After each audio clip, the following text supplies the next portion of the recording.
कोई माने सिस्टम नहीं है, पैसा का कुछ नहीं है। ये सबसे अच्छा मंदिर है। सब मंदिर में लाइन देना पड़ता है, सब मंदिर में पांडा लोग बदमाशी करता है, लेकिन यहाँ कुछ नहीं है। यहाँ इतना सुंदर, पूरा भारतवर्षों में हमको ये मंदिर सबसे अच्छा लगता है। लोगों की इतनी ज़्यादा यहाँ पर मन्नतें पूरी होती हैं, मांग पूरी होती है कि वो 2-2 3-3 बार आते हैं। विश्व से लोग यहाँ पर आते हैं। अगर हम जिंदा रहेंगे हम बार बार आएंगे। जब तक मेरा शक्ति रहेगा तब तक हम आएंगे। मेरा पैर भी ठीक नहीं है तो भी हम लाठी पकड़ पकड़ के आते हैं ये मंदिर में।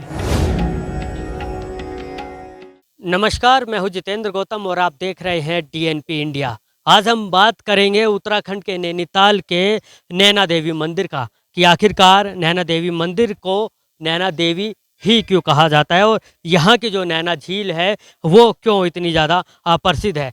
तस्वीरें मैं आपको नैना झील की दिखाऊंगा। यहाँ आप देखेंगे कि ये जो नैना झील है इसका जो आकार है एक आँख की तरह है, जो कि बताया भी जाता है। इस आकार को आप देखिए और फिर इसके बाद मंदिर की तस्वीरों की अगर हम बात करें तो मंदिर की तस्वीरों को भी आप देखिएगा। और यहाँ जो लोग आए हुए हैं इन तमाम लोगों से भी हम बातचीत करने की कोशिश करेंगे और जानेंगे कि कहाँ कहाँ से ये लोग आते हैं और माँ नैनो देवी में कितनी आस्था रखते हैं। क्योंकि कहा जाता है कि नैना देवी जो है एक शक्तिपीठ है और जब सती की जो आँख है वो यहाँ गिरी थी और तब से ये नैना झील बन गई थी, इस तरह से कहा जाता है। शुरुआत करते हैं यहाँ लोगों से। भाई साहब, पहले आपसे जानना चाहेंगे क्या नाम है आपका? नरेंद्र कुमार जायसवाल। कहाँ से आप आए हैं? मैं कलकत्ता से आया हूँ। अच्छा, इतनी दूर से आए हैं, लगभग 1200-1300 किलोमीटर का सफ़र तय किया है। किस लिए आते हैं यहाँ पर और क्या मान्यता मानते हैं? हम आते हैं यहाँ पर, हमें बहुत अच्छा लगता है। यहाँ हम 7 बार आए हैं यहाँ पर और आने की और इच्छा रहती है। इतना शांत वातावरण और माता रानी की दर्शन होता है, इसको हमें बहुत ही अच्छा लगता है यहाँ पर। क्या नाम है आपका? मेरा नाम है पापड़ी जायसवाल। हम भी कलकत्ता से ही आ रहे हैं। ये मंदिर बहुत ही जागृत मंदिर है। जो भी आप मानते करते हैं तो वो पूरी पूर्ण होता है ये अच्छा, मंदिर। आपने जो कभी कोई मन्नत मांगी होगी पूरी? हाँ, हमारा सब मन्नत पूर्ण हुआ है ये मंदिर में। बहुत ही अच्छा। हम लोग कलकत्ता में इतना सुंदर मंदिर नहीं देख पाते हैं। इतना अच्छा, इसमें कोई माने सिस्टम नहीं है, पैसा का कुछ नहीं है। ये सबसे अच्छा मंदिर है। सब मंदिर में लाइन देना पड़ता है, सब मंदिर में पांडा लोग बदमाशी करता है, लेकिन यहाँ कुछ नहीं है। यहाँ इतना सुंदर, पूरा भारतवर्षों में हमको ये मंदिर सबसे अच्छा लगता है। इसलिए हम बार बार आते हैं। बार बार हम यहाँ मंदिर में आते हैं। फिर आएंगे?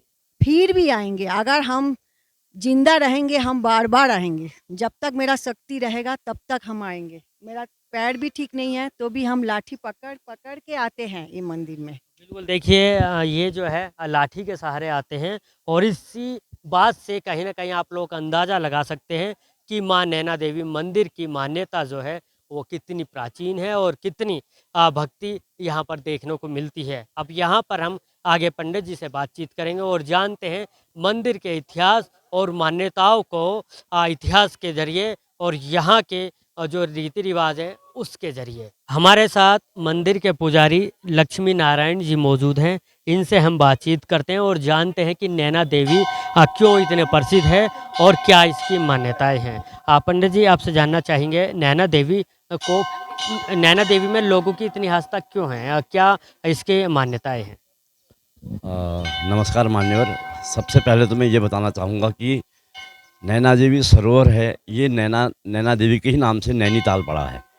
जो नैन है, ये जो आपको तालाब दिखाई दे रहा है, जो ये झील आपको दिखाई दे रही है, ये नैना देवी का नेत्र ही है। और कुछ लोग कहते हैं इससे त्रिऋषि सरोवर, 3 ऋषियों ने यहाँ पर तपस्या की थी, तब इस सरोवर को बनाया था। 1857 में ये मंदिर बनकर तैयार हुआ और उसके बाद यहाँ पर भूस्खलन हुआ जिससे ये मंदिर दब गया। उसके बाद मोतीराम साहजी को इसका स्वप्न हुआ कि मैं यहाँ पर दबी हूँ, मेरा नया निर्माण कराया जाए, तो इस स्थान पर फिर दोबारा मंदिर को स्थापित किया गया 1905 के आसपास।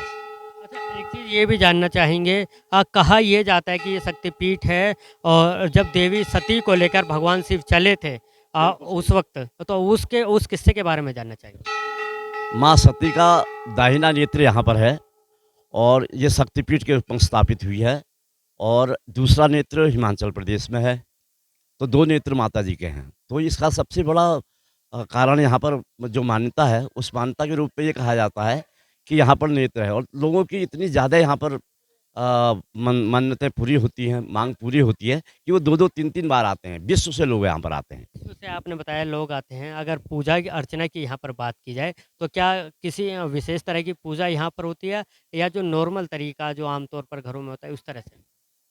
देखिए विशेष तौर पर तो माताजी का जब भी जन्म बार आता है, वर्षगांठ आती है, उस समय विशेष पूजा होती है। अभी पूरी पुताई वगैरह चल रही है, सब उसी का काम है। उसी के कारण यहाँ पर तो ये सब तैयारी हो रही है। और विशेषता मैं आपको बताऊँ तो माताजी को नेत्र चढ़ाए जाते हैं। चाँदी के, सोने के ये नेत्र यहाँ पर चढ़ाए जाते हैं। ये नेत्र इसलिए चढ़ाए जाते हैं कि हमारी आँखों में रोशनी आ जाए और हमारी मन्नतें पूरी हों। इसका पूरा लाभ लोग उठाते हैं। जैसे कहा यह जा सकता है कि जिनकी आँखों में कुछ किसी भी तरह की कोई दिक्कत है या रोशनी नहीं है, तो वो यहाँ माता जी को नेत्र चढ़ा सकते हैं, सोने या चांदी जिस तरह की उनकी आस्था है, जिस तरह का उनका बजट है और उसके बाद उनको जो है लाभ मिले। बिल्कुल लाभ मिलता है और इसीलिए लोग यहाँ पर इतना ज़्यादा आते हैं। यही सबसे बड़ा कारण भी है। नमस्कार, बहुत-बहुत धन्यवाद। जी, बिल्कुल देखिए जिस तरह से पंडित जी ने बताया कि यहाँ माँ नैना देवी को जो है लोग नेत्र चढ़ाते हैं सोने और चांदी के, और जिसके बाद उनकी आंखों की जो समस्याएं होती हैं या उनके संबंधित लोगों की आंखों की जो समस्याएं होती हैं वो पूरी तरह से ठीक हो जाती है। एक बार फिर मैं आपको वो नज़ारा भी दिखा देता हूँ जिसका पंडित जी जिक्र कर रहे थे। सामने आप देखेंगे ये जो झील है, इसका जो एक आकार है वो पूरी तरह से एक तरह से कहा जा सकता है कि आँख की तरह है, और इसीलिए इस मंदिर का नाम भी यहाँ पर नैना देवी पड़ा है।